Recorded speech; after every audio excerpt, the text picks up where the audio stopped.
Hello अस्सलाम वालेकुम। क्या हाल है दोस्तों। मैं दोस्तों के लिए देसी हेल्थ की तरफ से एक न्यू वीडियो लेकर आया हूँ। आज की वीडियो में हम बात करेंगे कि अगर बच्चों को कब्ज़ हो जाए तो उसका क्या हल है। ये एक माह से ऊपर के बच्चों के लिए आप इस्तेमाल कर सकते हैं।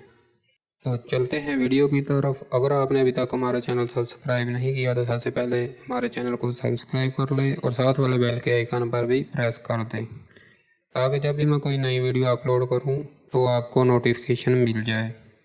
अगर बच्चे को कब्ज़ हो गई है तो आपको कोई चीज़ लेने की ज़रूरत नहीं है। आपने सिंपल ही गाय या भैंस का घी आपने लेना है। मक्खन नहीं होना चाहिए। एक बात जहन में रख लें कि बच्चे को मक्खन नहीं देना चाहिए, हर किसी भी नहीं। उसको आपने गर्म कर लेना है, जिस तरह पानी हो जाता है इस तरह जब हो जाए उसके बाद आपने उसे नीचे उतार लेना है। उसमें थोड़ी सी आप चीनी मिक्स करें जिससे जायका चेंज हो जाए। तो ये आपकी मेडिसिन तैयार हो गई।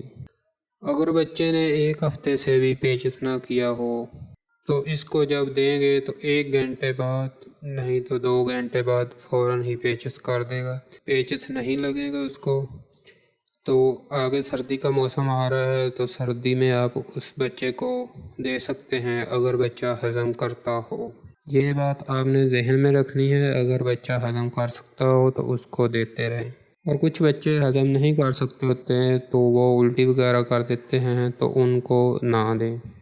जब आपको पता चल जाए कि बच्चे को फ़र्क पड़ गया है, कब्ज़ ठीक हो गया, तो उसके बाद छोड़ दें।